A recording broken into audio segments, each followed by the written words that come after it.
we want to look at the for loop. But before we go to the for loop, we want to look at something called lists.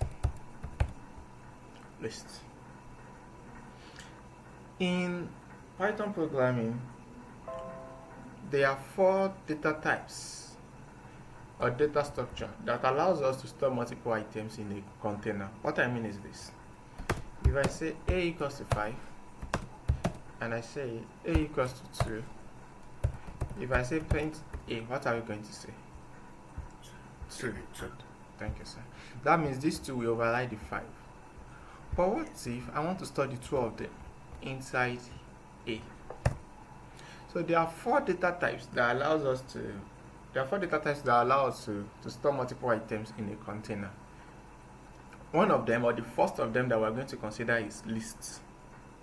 In subsequent classes, we look at the remaining 3 lists. So a list, just from its name, list of items. You can store multiple items, list of things. A list is depicted with square braces like this. Square braces. So I can keep my items inside the square braces. Each item is separated from the next item with a comma. So this will keep the 3 items inside this container. Do you get it, sir?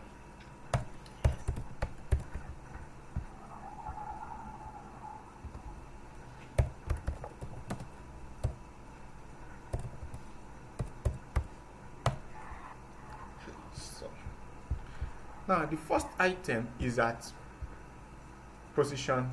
We call the position, we call it index. Right. The first item is at position 0. It starts its positional counting from 0, not from 1.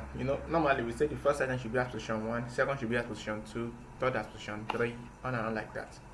But this starts in programming most times. We start our positional counting from 0. So this is at position 0, this is at position 1, this is at position 2. Next will be at position 3, next at position 4, on and on like that.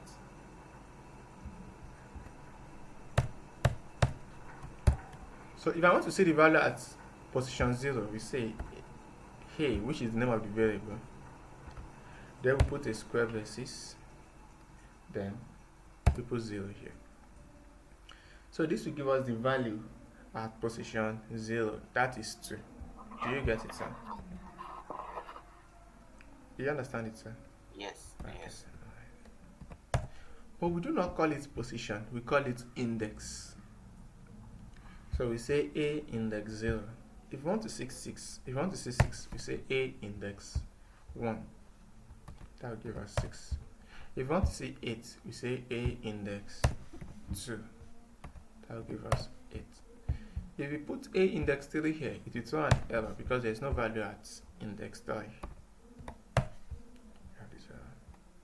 Good. Let's move on. Now we can also have some items like this. We can have a list of names.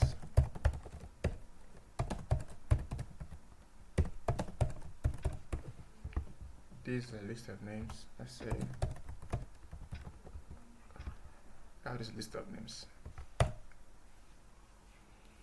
Now let's now go to for loop now. For loop.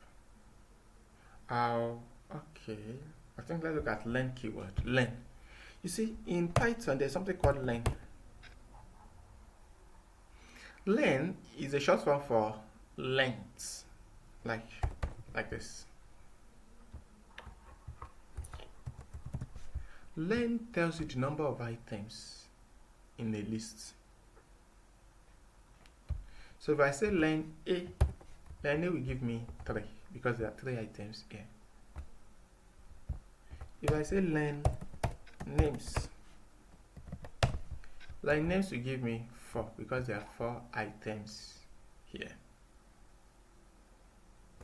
If I have a string, let's say var equals to type, and I say len var will give me 4 because there are 4 characters in this string. Do you get it, sir? Yes. Alright, sir.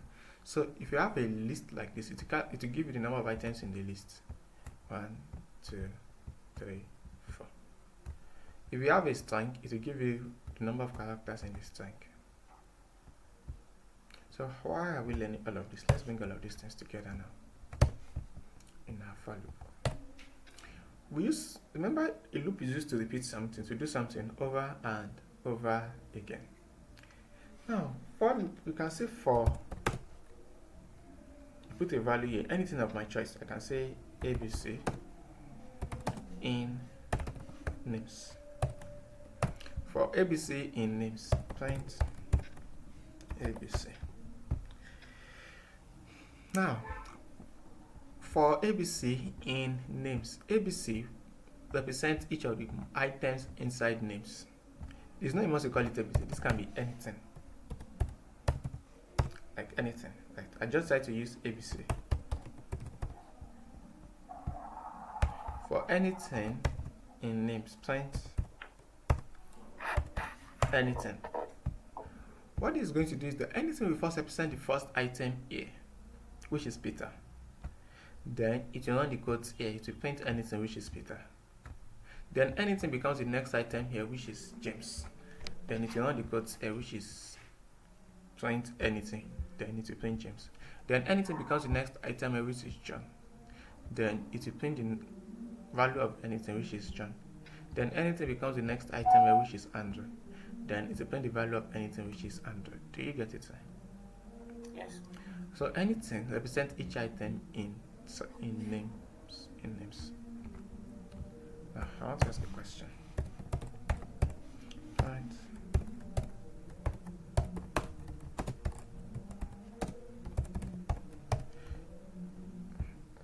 If you run this code, what are you going to see?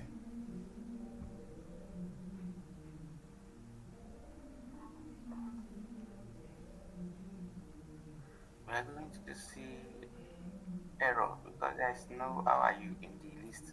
In the names. Okay, let's look at it together.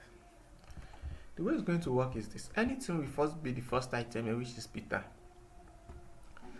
It's going to run the code here to print how are you doing. Then anything becomes the next item, which is James. The only thing is that we are not displaying the anything. We are not displaying the anything. Anything will first be Peter. It will run the code here. When it's done, anything becomes the next item, which is James. Then to run the code here. Then anything becomes the next item, which is John. Then it will run the code here. Then anything becomes the next item, which is Andrew. Then it will run the code here. So we're going to see how are you doing 4 times. Do you understand, sir? So that means it is not because there is Peter, James, John, and Andrew in the list of names. It's not because of that it will print how are you doing. So if in the list of names is also another thing entirely, like maybe it is 3, 4, 5, 6, 7, it will still print how are you doing. Exactly, sir. Exactly. This list just tells us the number of items that it will run. The number of times that it will run. Because it displays 4 times, because there are 4 items inside names. Yes.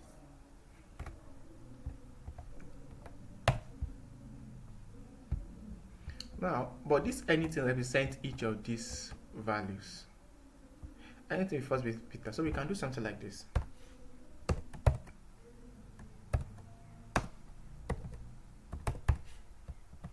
So this will give us Peter, how are you doing? Then James, how are you doing? Then John, how are you doing? Then Andrew, how are you doing? Do you get it, sir?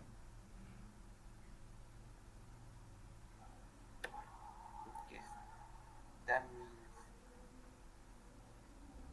what did you do? What did you just do? We just concatenated anything. This variable here. We put it here. Yes. Okay.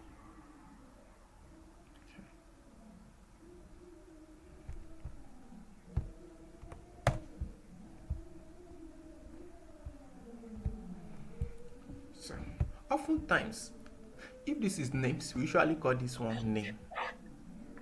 Name. That is, this, what the variable you put is usually the singular form of this. So oftentimes we say for name and names. If this is nums, this will be for num and nums. If this were to be students, then this will be for students and students. Students. Because these students represent each item in students. So this will now be student.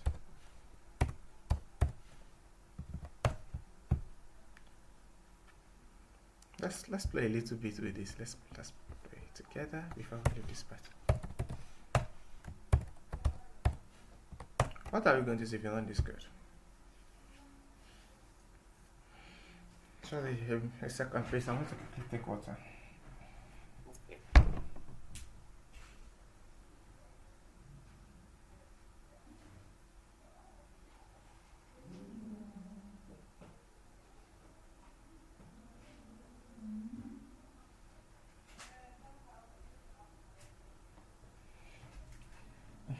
I'm back, sir. If you want this code, yes, sir. You're going to see Peter, James, John, Andrew. 1, 2, 3, 4, 4 times. Good, perfect. Thank you, sir. Good. So we see the whole list 4 times. So this is how a loop works. Let's proceed. Now I want to look at something called range. Range. If I say range 0, let's start with this, range 1, 10. This is going to give us 1, that is start from 1 and end at 10. But the problem is that this second value here, it will not include it. Start at 1, end at 10. Sir? It will include 1. Yes, sir, it will include 1, but it will not include 10. So this is inclusive, this is not inclusive. So it's going to give us 1, 2, 3, 4, 5, 6, 7, 8, 9. If I say range 2, 4, this is basically 2 and 3. If you say range 8, 15, that is 8, 9, 10, 11, 12, 13, 14. Now, if you say range 0, 5, this is 0, 1, 2, 3, 4. Do you get it, sir? Yes. Now, but you see range 0, 5 can be shortened as range 5. If you only supply a single value, it will assume that the first value is 0. So I can say range 5 or range 0, 5. They mean the same thing. If I say range 10, it's the same as range 0, 10. So to assume that the first value, if you only supply one value, it will assume that the first value is 0. Now, why are we learning this? I now say for var in range 4, 8. You see, range 4, 8 looks like this. Let me comment it out. It looks like this. 4, 5, 6, 7. Like this. This is how range 4, 8 looks like. So var represents each of the value inside that place. So var will first be 4. It represents var which is 4. The var becomes 5. It represents var which is 5. Then var becomes 6. It represents var which is 6. Then var becomes 7. It represents var which is 7. Then it will stop. Any questions, sir?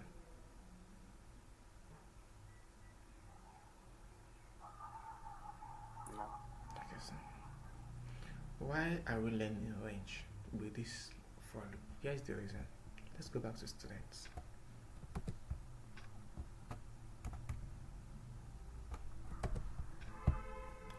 Inside this loop, as I'm printing student, I may want to access the position of each of the items here. That is index 0. We've looked at index. So index 0 is Peter, index 1 is James, index 2 is John, index 3 is Andrew. So sometimes I may want to access the position of these values. Yes, students give me the values here. Students represent each of the items, here.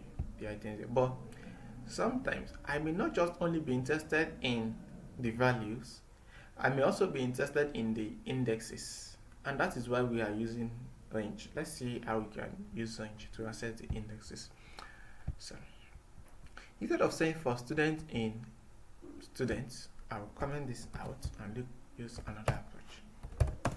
I'll just say var or high in range. For now, I'll use for. You make adjustments to this code later. Range 4 is like this. Range 4 looks like this. 0, 1, 2, 3. Abby. Range 4 looks like this. If I say print I, what will this give us? What will this give us?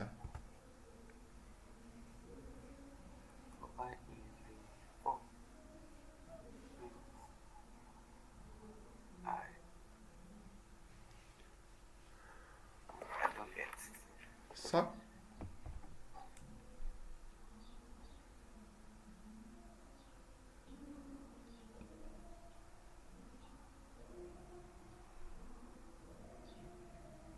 where is I? Print I. For I is range 4.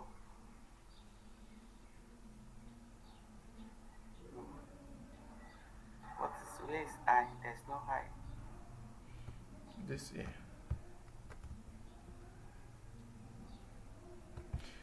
Okay, let's go back there. Look at this part. We say for var in range 4,8 print var. So this is going to give print 4, 5, 6, and 7. Var will first be the first item here. It will print var. Then var becomes the second item, which is 5. It will print var. Then var becomes the third item, which is 6. It will print var. Then var becomes the last item, which is 7. Then it will print var. It's the same concept here. I will first be the first item here, which is 0. It will print I, which is 0. Then I becomes the next item, which is 1. It will print I, which is 1. Then I becomes the next item, which is 2. It will print I, which is 2. Then I becomes the next item, which is 3. Then it will print I, which is 3. Do you get it, sir? Yes.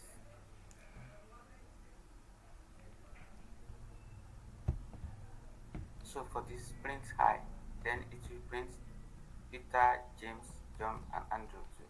No, sir. It will just print 0, 1, 2, 3. For I in range 4,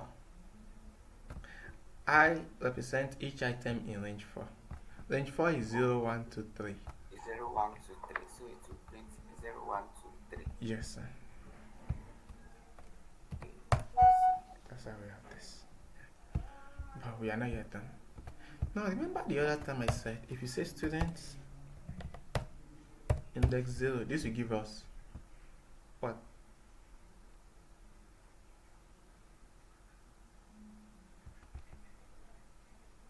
Hello, sir? Yes. If I say student index 0, what would that give us, sir? That's Peter. Good. Good. So let's now leverage on that. We can say students index I. So I is first 0, Abby. I is first be 0. So we now say student index 0 since I is 0. So that's going to give us student index 0, which is Peter. So this will print Peter. Then I becomes the next item, which is 1. The student index 1, James. Then I becomes the next item, which is 2. Student index 2, which is John. Then I becomes the next item, which is 3. students index 3, which is Andrew. Any questions, sir?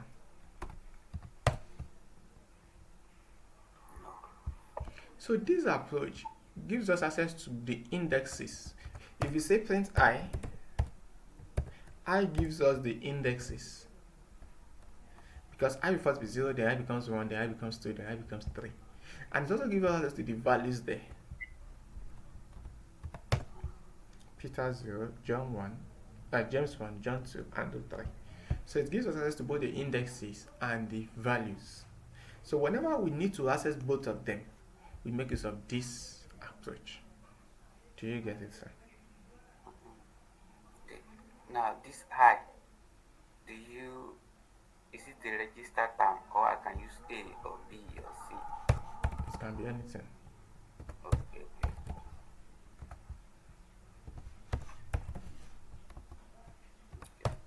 Okay. But the convention, like it is common that you see people use I. Okay. Because index, yes, sir. Index. I. Okay. So we've looked at, but there's a little problem. The problem is this: it is said to be 8. This is going to throw an error because there's no index 8. If you say student index 8, there's no index 8 here. So it's throw an error at a point. So we need to, because this list can expand, more items can be added or removed from the list. So what we want to do is this. You can say student length equals to len students. Len gives us the number of items in a list. So in this case, now student length is 4 because len students is 4. Do you get it, sir? Mm-hmm. Yes. So instead of saying range 8 now, this will now be range students length. So this is like saying for I in range 4. Do you understand it, sir?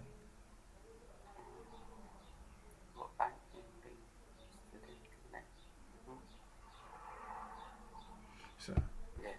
This is for I in range 4. The advantage of this approach is that if we increase the number of items in this list tomorrow, let's say let me add it over to it. Now len students is 5, so student length is automatically 5. This becomes for I in range 5. There's one the code said. Do you get it, sir? Yes, but it's 4, is it not? 1, 2, 3, 4. Okay. 0, 1, 2, 3, 4. Okay. So no error. It is working fine. Okay, fine. Now I don't want us to do too much. I think we've done a lot. There are still many things to do on the lists. And should we continue or we stop here and give assignment?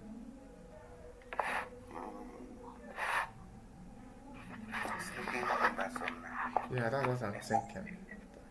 I'm looking at, we've only spent about 20 minutes, but we've covered a lot of things. That's what I'm thinking. It's better we just stop now. Let's stop here. But before we go, we want to look at append. Append is an inbuilt function to add an item to a list. If I say students dot append, I can append new item here.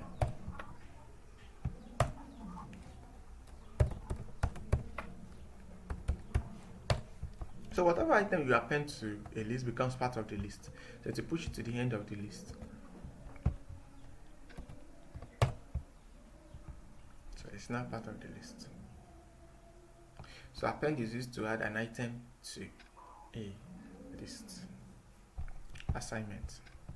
So I just say student dot append.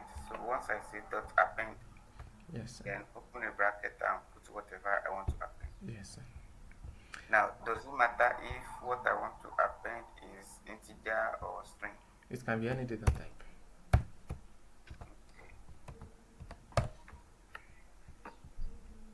Okay. I may also wish to take values from my user and append it. I can say enter a new name. I create a variable.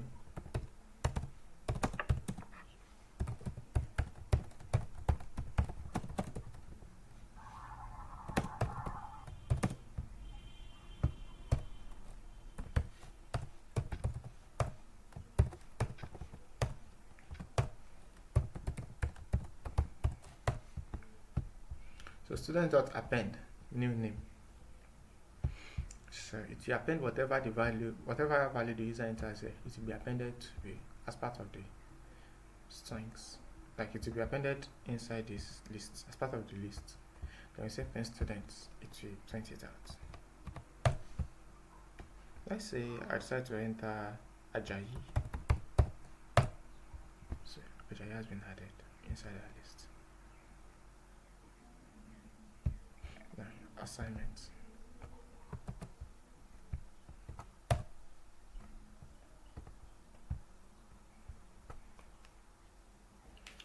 When we run the code, we say welcome to my school. It's the first print welcome to my school.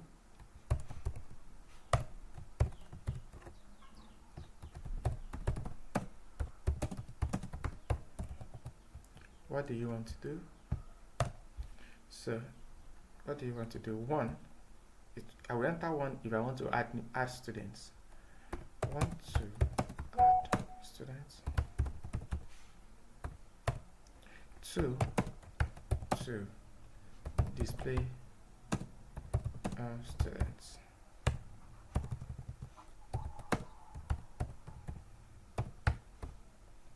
So let's just stop at this 2. Want to add a new student. Let's do it like this: to add a new student, and 2 to display students, like this. So if I select 1,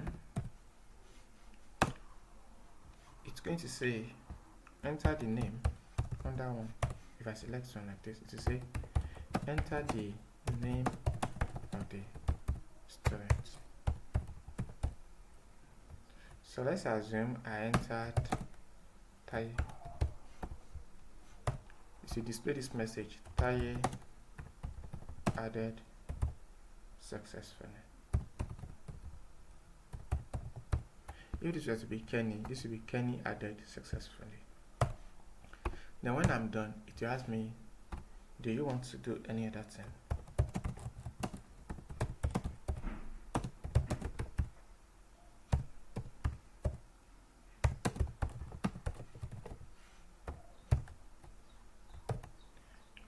Any other thing? We'll enter Y for yes and N for no.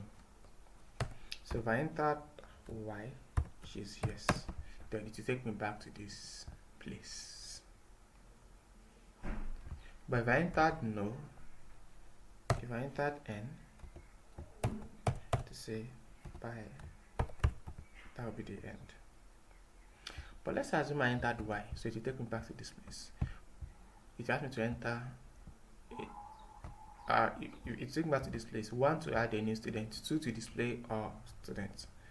So this time I can add another student now. I've added a student initially, which is Taye. This time I want to add another student. So this time I can enter Kenny. It's going to print Kenny added successfully. It asks me, do you want to do any other thing? Y for yes, N for no. If I select Y, it will take me back to this place again. So this time around, I decide to display all students. So I go for 2. So let's go for 2. If you are displaying all students, now there are 2 students there. We have Taye, we have Kenny. So it's going to say Taye it will display this message: students of my school. It's also display Kenny is a student of my school. So it will display these 2. Taye is a student of my school, Kenny is a student of my school. If we have 10 students, it will display it's for all of them. first student is a student of my school, second student is a student of my school, third student is a student of my school, fourth student till it displays all the 10 students. And when it's done, it will ask me the same question: do you want to do any other thing?